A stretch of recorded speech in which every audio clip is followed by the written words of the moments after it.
안식일이 다 지나고 안식 후 첫날이 되려는 새벽에 막달라 마리아와 다른 마리아가 무덤을 보려고 갔더니 큰 지진이 나며 주의 천사가 하늘로부터 내려와 돌을 굴려내고 그 위에 앉았는데 그 형상이 번개 같고 그곳은 눈같이 희거늘 지키던 자들이 그를 무서워하여 떨며 죽은 사람과 같이 되었더라. 천사가 여자들에게 말하여 이르되 너희는 무서워하지 말라. 십자가에 못 박히신 예수를 너희가 찾는 줄을 내가 아노라. 그가 여기 계시지 않고 그가 말씀하시던 대로 살아나셨느니라. 와서 그가 누우셨던 곳을 보라. 또 빨리 가서 그의 제자들에게 이르되 그가 죽은 자 가운데서 살아나셨고 너희보다 먼저 갈릴리로 가시나니 거기서 너희가 배우리라 하라. 보라, 내가 너희에게 일렀느니라. 그 여자들이 무서움과 큰 기쁨으로 빨리 무덤을 떠나 제자들에게 알리려고 다름질할세 예수께서 그들을 만나 이르시되 평안하냐? 여자들이 나아가 그 발을 붙잡고 경배하니 무서워하지 말라. 가서 내 형제들에게 갈릴리로 가라 하라. 거기서 나를 보리라. 여자들이 갈 때 경비병 중 몇이 성에 들어가 모든 된 일을 대제사장들에게 알리니 그들이 장로들과 함께 모여 의논하고 군인들에게 돈을 많이 주며 너희는 말하기를 그의 제자들이 밤에 와서 우리가 잘 때 그를 도둑질하여 갔다 하라. 만일 이 말이 총독에게 들리면 우리가 권하여 너희로 근심하지 않게 하리라. 군인들이 돈을 받고 가르친 대로 하였으니 이 말이 오늘날까지 유대인 가운데 두루 퍼지니라. 11 제자가 갈릴리에 가서 예수께서 지시하신 산에 이르러 예수를 배웠고 경배하나 아직도 의심하는 사람들이 있더라. 예수께서 나와 말씀하여 이르시되 하늘과 땅의 모든 권세를 내게 주셨으니 그러므로 너희는 가서 모든 민족을 제자로 삼아 아버지와 아들과 성령의 이름으로 세례를 베풀고 내가 너희에게 분부한 모든 것을 가르쳐 지키게 하라. 볼지어다 내가 세상 끝날까지 너희와 항상 함께 있으리라.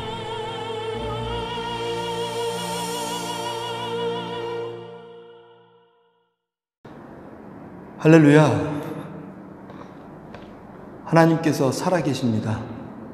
하나님께서는 어제와 오늘과 영원토록 살아계십니다.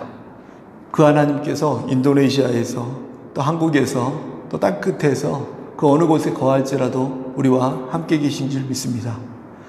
저는 2018년 중국에서 인도네시아로 이동하라는 명령을 받고 이곳에 와서 그리스도의 살아계신 복음을 전하고 있습니다. 복음을 전하면서 오늘 이 말씀을 나눠달라고 하는 마태복음 28장을 이렇게 기억하게 되었습니다. 보면서 하나님은 신실하시다. 정말로 신실하시다.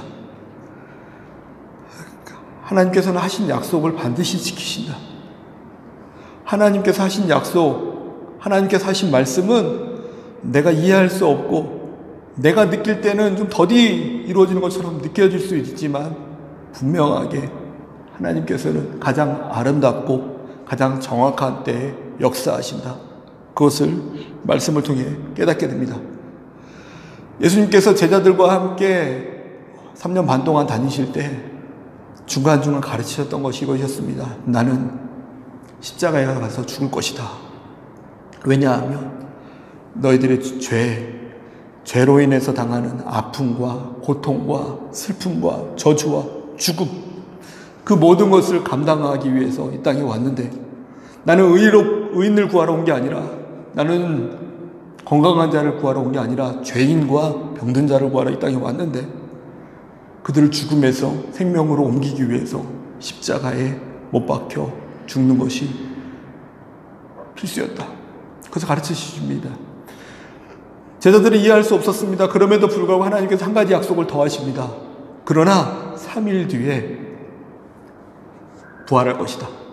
정말로 하나님께서는 부활하셨고 오늘 말씀처럼 부활하셔서 제자들을 다시 갈릴리에서 만나 주신 줄 믿습니다. 그 하나님께서 지금도 역사하시면서 우리에게 하신 약속을 반드시 지키시고 또 우리와 함께 하신 약속을 반드시 하나님께서 이루어 가시는 줄 믿습니다. 우리가 이해하지 못해도, 내가 그 약속을 이룰 수 있는 능력이 없어도, 내가 그 약속을 이루기 위해서 아무것도 할 수 있는 힘이 없어도 주님께서 권능의 손으로 그 약속을 이루어 계신 줄 믿습니다. 그 하나님께서 오늘 하신 말씀 중에서 18절에서 20절 말씀을 보겠습니다. 예수께서 나와 말씀하여 이르시되 하늘과 땅의 모든 권세를 내게 주셨으니 그러므로 너희는 가서 모든 민족을 제자로 삼아 아버지와 아들과 성령의 이름으로 침례를 베풀고 내가 너희에게 분부한 모든 것을 가르쳐 지키게 하라. 볼지어다 내가 세상 끝날까지 너희와 항상 함께 있으리라 하시니라. 아멘. 아버지 하나님께서 예수님께 모든 하늘과 땅의 모든 권세를 주셨다라고 말씀하시면서 한 가지 더 말씀하십니다. 모든 권세를 가진 예수님께서 우리와 늘 함께 하신다라고 말씀하십니다. 우리에게도 권능이 있습니다. 예수님을 믿는 자들에게는 권세가 있습니다. 예수님을 믿는 자들에게는 표적이 있습니다. 귀신을 쫓아내는 권세, 뱀을 집어 올리는 권세, 사단의 악한 무리들이 있어도 그곳에 전혀 넘어지거나 쓰러지지 않고 당당하게 그것을 집어 올릴 수 있는 권세, 병든 자에게 손을 얹을 수 있는 권세, 새 방언을 말하며 복음을 전할 때마다 영혼들이 소생케 되는 그 놀라운 권세가 예수님으로부터 우리 안에 차고 넘치는 줄 믿습니다. 근데 그것을 통해서 무엇을 하라고 말씀하시냐면, 오늘 말씀해 보면 모든 민족을 제자로 삼아 이렇게 말씀하십니다. 너는 가서 모든 민족으로 제자를 삼아. 저는 2013년에 목사로 안수를 받고 중국으로 가라는 명령을 받고 중국에 갔습니다. 어디서부터 예배해야 될지 모르는 상황인데 말씀 보니까 또 하나님께서 제게 주시는 말씀은 너가 이 예배하는 곳에서 하나님 역사하신다는 말씀 하나만 기억하면서 집에서부터 예배하기 시작했어요. 아내와 저희 자녀들을 데리고 집에서 예배드리기 시작했습니다. 방 한 칸을 예배실 정해놓고 주일이면 예배드렸습니다. 중국 자매 한 명이 전도되었고 한 아저씨가 전도되었고 한 명 한 명 전도되었을 때 제자를 삼아야겠다. 제자를 삼아야겠다. 그가 내가 언제 떠나갈지라도 예수님처럼 그 땅에 오래 계시지 않고 돌아가실지라도 그 땅을 위해 복음을 전할 수 있는, 그 땅에 교회를 세울 수 있는, 그 땅에 예배를 세울 수 있는 그런 제자를 세워야겠다 하면서 한 명 한 명 세워갔던 적을 기억합니다. 그래서 한 5년 정도 되었을 때 이제는 내가 없는 것이 이들이 더 좋겠다 이런 마음이 들었을 때 하나님 또 그 마음을 받아주셨는지 인도네시아로 옮기라는 명령이 제게 내려졌습니다. 한 번도 생각해보지 못한 나라였죠. 인도네시아가 어딜까, 동남아시아라는 건 알았는데 어딜까 잘 몰랐던 나라였는데 그냥 한번 하나님의 인도하심이 있는지 가봅시다 이런 마음으로 걸어왔더니 이곳을 밟는 중에 정말 너무나 많은 사람들이 예수 그리스도에 대한 복음을 전혀 듣지 못했구나, 아무도 예수님의 복음을 듣지 못했구나, 안타까운 마음, 하나님께서 슬퍼하시는 마음을 느끼게 되어 돌아갔습니다. 그래서 인도네시아로 다시 나오게 되었습니다. 그때부터 시간만 나면요, 말 조금 배우고 나면 마을로 들어갔습니다. 무슬림 마을 들어가서 이 마을 가서 이 마을 가서, 어떤 마을은 쉽게 받아주지 않습니다. 외국인이 왔고 또 한국인 크리스찬 아닙니까? 한국인 왜 왔습니까? 오지 마십시오. 하나님 말씀에 신발을 털고 나오라고 했으니까 때를 어떤지 못 어떤지 열심히는 하지만 하나님의 인도하심이 없나보다. 다른 마을 갔더니 받아주는 곳이 있습니다. 한 장소를 임대해서 하나님 이것부터 시작하겠습니다. 또 기도합니다. 예배합니다. 그곳에 가면 예배합니다. 아이들이 1명, 2명, 3명, 4명 모이더니 그 아이들이 코로나가 생기면서 학교를 못 가고 유치원을 못 가니까 공부시켜달라고 저희 얘기합니다. 나는 공부시켜줄 능력이 없습니다. 장소는 마음껏 쓰십시오 했더니 선생님까지 데려왔습니다. 선생님도 데려왔으니까 이 장소를 통해서 공부시켜달래요. 그냥 하십시오 마음껏. 내가 여기서 공부 가르쳐 주려고 온 건 아닌데 이 생각이 들었어요. 무엇을 해야 될까? 나는 제자를 삼아야 되는데, 복음을 전해야 되는데, 저 한 영혼 한 영혼이 예수님을 만날 수 있도록 도와줘야 되는데 어떻게 해야 될까? 기도합니다. 그리고 아이들이 수업 끝나고 집으로 돌아갔을 때 그냥 따라서 마을을 한 바퀴, 2바퀴 걸어 다녔는데 그 아이들이 집에서 손 흔들 때 그 집에 들어가서 인사하고 집에 들어가서 말씀 전하고 기도해 줬더니 한 가정이 교회가 되고 예배의 초조가 되고, 이 가정이 말씀을 전하고 기도할 수 있는 예배의 처소가 되고, 그때 이 말씀을 다시 한번 생각하게 됩니다. 기도했습니다. 하나님, 제자를 삼으란 말씀을 어떻게 해야 됩니까? 제 이름은 김정래입니다. 저 하나님과의 1대1 교제 속에서니까요, 뭐 편하게 얘기하겠습니다. 정래야, 너희 가정이 믿을 수 있는 가정이 아니었지. 네, 주님. 너희 집안이 복음을 전할 수 있는 가정이 아니죠. 네, 주님. 근데 하나님의 은혜로 예수 그리스도의 복음 때문에 너희 집이 믿음의 가정이 되었던 것처럼 이 땅 가운데서도 믿음의 가정을 세워주지 않을래? 한 가정이, 한 사람 한 사람이 성전이 되어 모여있는 그곳이 교회가 되는데, 그곳이 다른 하나의 교회가 될 수 있도록 너희 집처럼 이 땅 가운데서도 더 많은 가정마다 교회가 될 수 있도록 제자를 삼아주지 않을래? 이 제자라는 단어를 가정으로 생각하게 되는 계기가 되었습니다. 그래서 그들에게 복음을 전하기 시작합니다.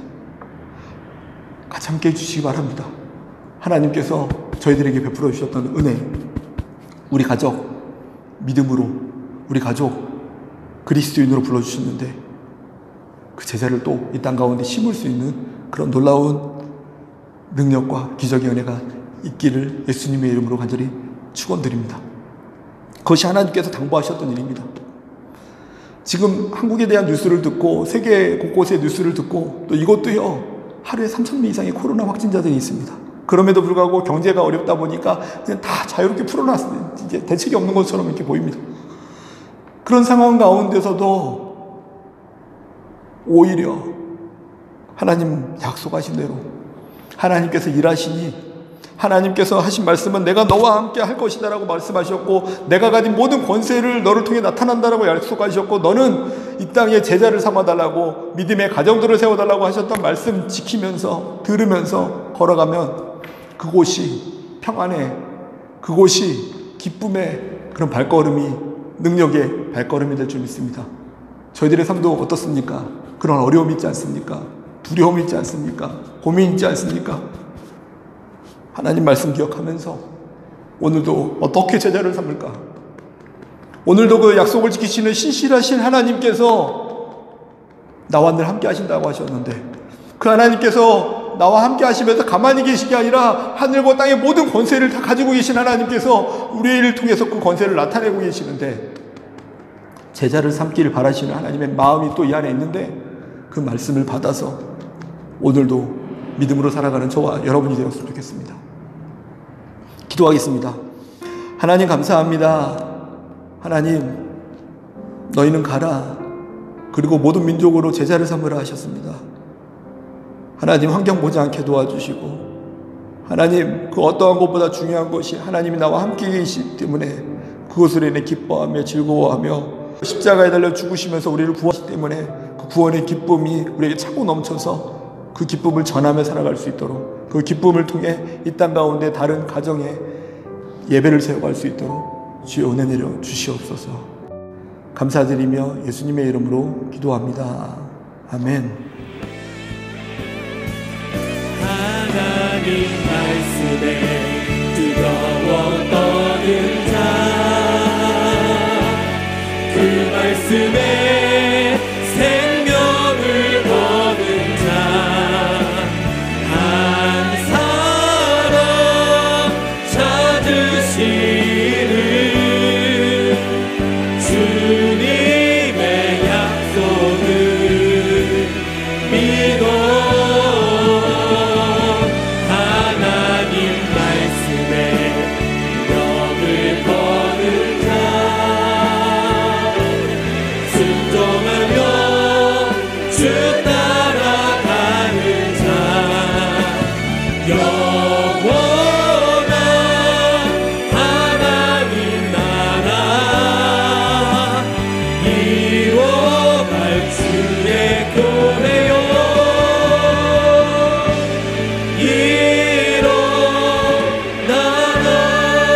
일어나라.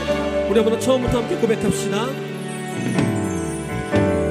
말씀 앞에서 경외함으로 주께 홀로 섭니다.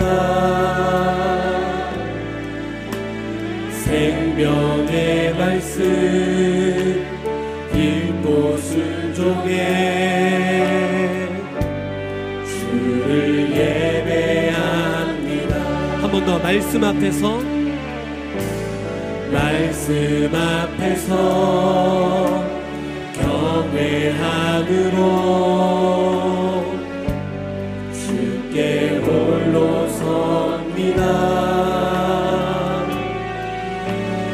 생명의 말씀 읽고 순종해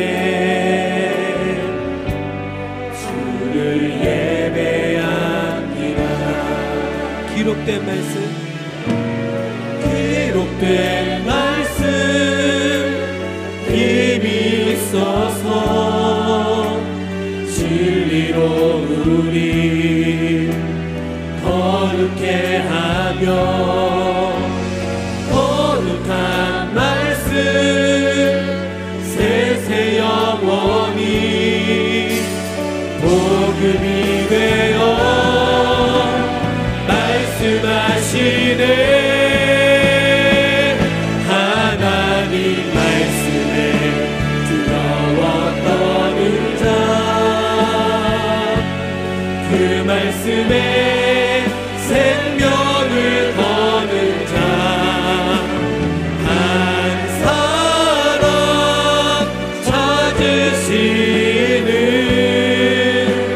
주님의 약속을 우리 안에 깊이 있는 말씀이 되게 해주시고, 다시 한번 능력으로 주 앞에 나아갈 수 있도록 인도하시게 함께하여 주시옵소서. 아멘. 찬양하라.